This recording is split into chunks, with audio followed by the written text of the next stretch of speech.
Deputy CM Pawan కళ్యాణ్తో మాజీ భార్య రేణుదేశాయ్ భేటీ కానున్నారా? ఇప్పుడు ఆంధ్రప్రదేశ్లో ఇదే హాట్ టాపిక్.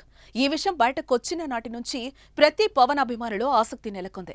అసలు ఎందుకు పవన్ను రేణుదేశాయ్ కలవనున్నారు? ఇదే ప్రశ్న కూడా అందరిలో మొదలైంది.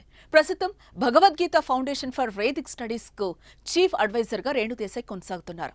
ఈ సందర్భంగా పర్యావరణం, వన్యప్రాణుల సంక్షేమం, ఆధ్యాత్మిక రంగాలపై వివిధ ప్రముఖులను కలిసి చర్చిస్తున్నారు. తాజాగా ఆమె తెలంగాణ మంత్రి కొండా సురేఖతో హైదరాబాద్లో భేటీ అయ్యారు. ఇవే అంశాలపై చర్చించారు. ప్రపంచంలోనే తొలిసారిగా నెలకొల్పనున్న గీతా యూనివర్సిటీకి సంబంధించిన వివరాలను మంత్రి సురేఖకి వివరించారు.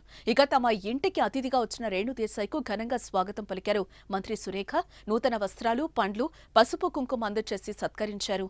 సురేఖ కూతురు కొండా సుష్మిత పటేల్ ప్రత్యేకంగా తెప్పించిన గొలుసుని రేణుదేశాయ్కి తన చేతులతో అలంకరించారు. కొండా సురేఖను కలిసినట్టుగానే ఏపీ దేవాదాయ శాఖ మంత్రి ఆనం రామనారాయణ రెడ్డిని వచ్చే వారం కలుస్తారని సమాచారం.